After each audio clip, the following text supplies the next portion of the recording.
Good afternoon. This is Jamesina Green back with another episode and conversation with my number one prince during this designated Black History Month, trying to enlighten and inspire and inform you as you celebrate this month or recognize this month.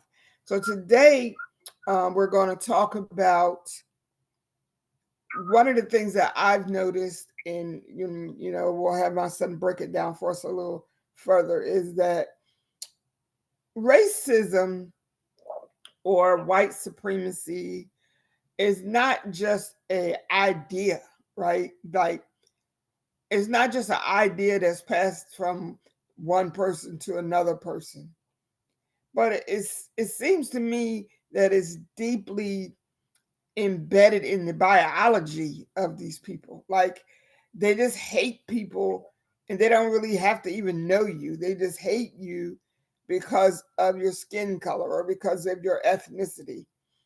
So I want to talk Right. about that. I want to talk about why it seems that racism or white supremacy is a biological issue. And so first again I want to welcome my number one back to the platform. Welcome, sir. Thanks for having. Absolutely. So let's talk about that. Why is it that or am I just imagining this? Is this white supremacy attitude superior thing they have going on, is it just an ideal um that is passed from one person, to another, or is it really embedded in their biology? Well, with history or our story would definitely show and prove that it is embedded within their biology Well, because we gotta again when we understand the origin of the albion or the albinus, meaning those that are pale, then we understand if you go all the way back to even the cavemen, right? So just a quick preview. We can delve into this section another time a little deeper, but just a quick preview. So we know the sociologist Charles Darwin speaks about the missing link between the apes and mankind. Again, as we had previously discussed, Charles Darwin, when he was talking about that, he was in fact speaking about his people, meaning Europeans or Albions, because his people, the missing link between the ape and mankind, which would be them, the missing link is us, more specifically the Moorish woman, you, because as the Moorish woman, you are in fact the mother of all of the human race.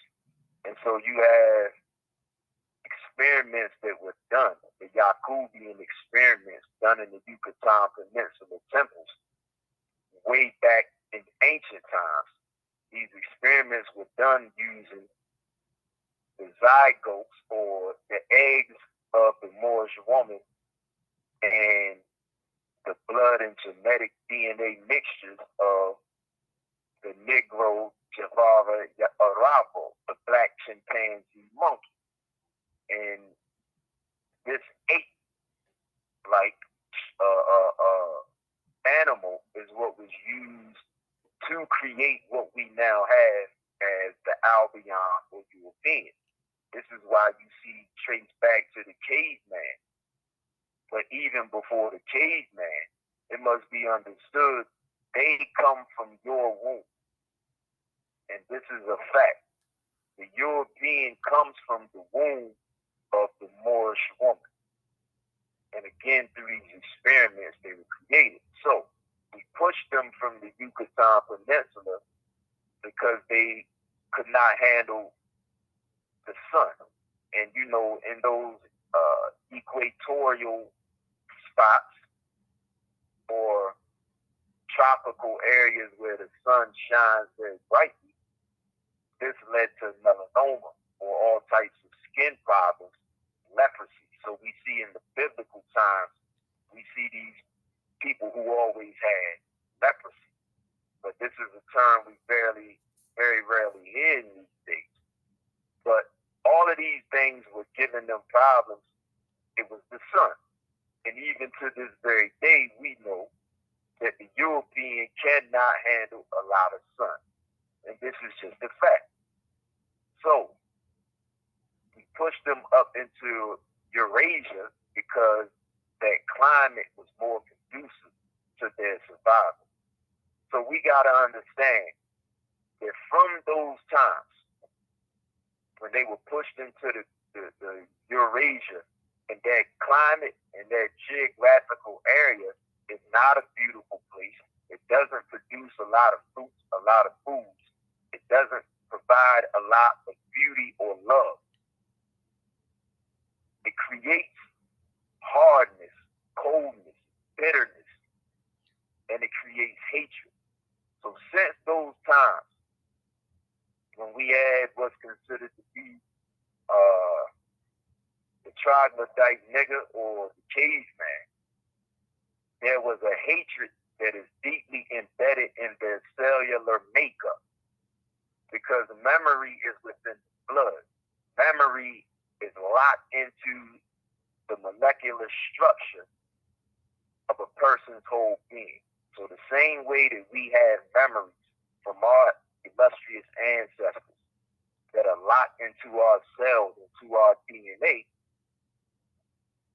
they also have the same thing. And so this bitterness, this hatred towards the highly melanated people, it comes directly from their origin because they feel like they were pushed out, pushed away, and cast away because the diseases that they brought about and their animalistic ways of living, the ancestors pushed them into Eurasia. So when it's overstood their origin, and all of us did not come from no apes, so we got to do away with listening to Charles Darwin. And remember, he was not talking about us. He was talking about his people. So when we understand that origin in and of itself, you understand there's a deep-seated hatred and a need to conquer the world. And even in that part, before 1492, the Europeans have never left off the continent of Europe. This is a known fact. This is why they make such a distinction in school between what's known as the Dark Ages, and then you have what they term the Middle Ages. So we see that in 1492, they make a big deal about Christopher Columbus being able to sail the seven seas finally. Because before that, the Moors controlled all of Europe and the seven seas. So in 1492, when the Moors were pushed out of Grenada and back into North Africa, they were finally able to sail the seven seas. And this was again 1492. So their need to go place to place and conquer and devour and take and rape the highly melanated woman, the Moorish woman, it's a deep-seated anger and hatred. It's like a son or daughter that hates their mother because the mother abandoned them. So it is way past an ideology. And it is deeply ingrained into the cellular makeup of the albion. And as you were talking, in addition to that, I was thinking about, how these Albion Europeans, for centuries, there was extreme, like excessive, continual feudal oppression, and there was religious wars and generations of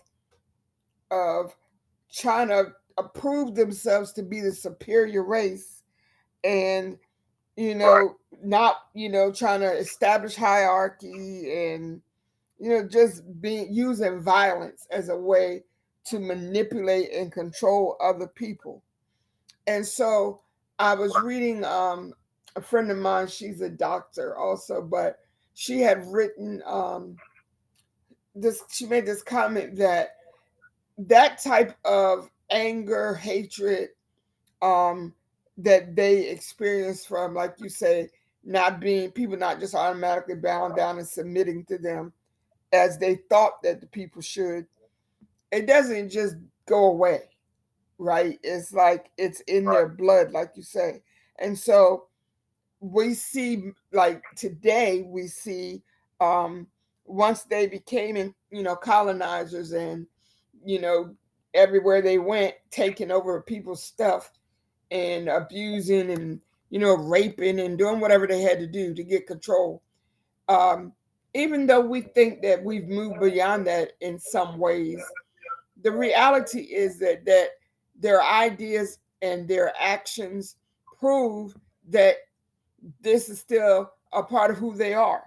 Like, even today, with our current climate, there's this whole attitude that, yeah, we are the better race, we're the better people. And so we're going to just keep proving that to y'all by taking stuff away from you.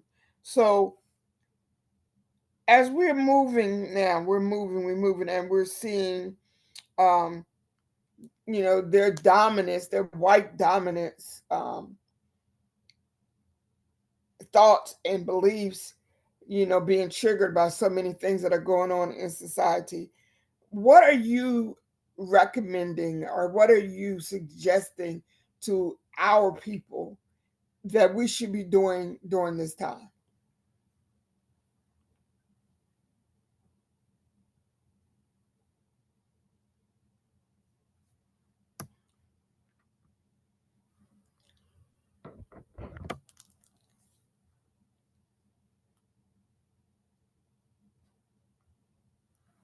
Okay, I think we're having trouble with his phone.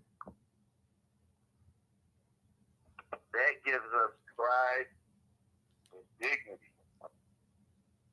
and that is the automatic defense mechanism against ignorance and against hatred. Because we live in love, but the first love we gotta have is love for ourselves. Yes. So when we learn who we are, then we also learn who they are. And then we learn about the universe as a whole. We gotta know law and history, because law and history goes together. So like you spoke about colonialism, when we understand even a lot of things that we call culture, it's not our culture. These are things that were forced onto us. And if we are living a lifestyle of a group of people that is not conducive to our body, like a lot of the things we eat, it depends on what type of climate or geographical place that you came from. So we eat a lot of foods that don't agree with our bodies. So even small things like that, we just got to learn who we are, love ourselves enough to not let anybody harm us in any shape, form, or fashion. And we got to stand on that love that we have for ourselves, and the rest to come. Absolutely, absolutely. Wow. Well, I think probably we're going to again come to the end of our time. So I want to once again stop the recording, so that we can have a few minutes to talk. But the message today is this: we need to find out who we are, really understand who we are, stand firm in that knowledge, accept the fact that white supremacy is not just an idea, it is physical, biologically embedded in who these people are, and that is what is passed on from generation to generation. But we also have a power, a divine power, a creative power that is within us and is being passed down from generation to generation. Once again, thank you for joining and listening and sharing. We ask that you like the video, share the video, be sure to subscribe to our YouTube channel, and let's make this thing explode so that we can share the knowledge and the wisdom that God has given us. And thank you again. We will talk with you soon. Have a great day.